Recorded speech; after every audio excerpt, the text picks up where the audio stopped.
పూరా local. Welcome to పూరా local.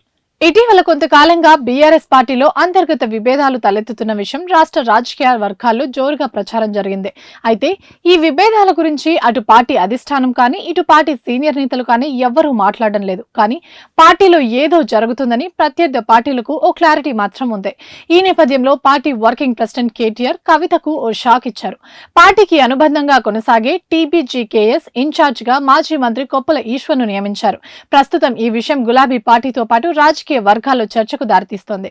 Singareni కార్మిక సంఘాల సమావేశంలో కేటీఆర్ ఈ నిర్ణయాన్ని ప్రకటించడంతో కవితకు ఆ పార్టీలో అనుబంధ సంఘాల్లోనూ ప్రాధాన్యం తగ్గుతోందంటూ సామాజిక మాధ్యమాల్లో విస్తృతంగా ప్రచారం జరుగుతోంది.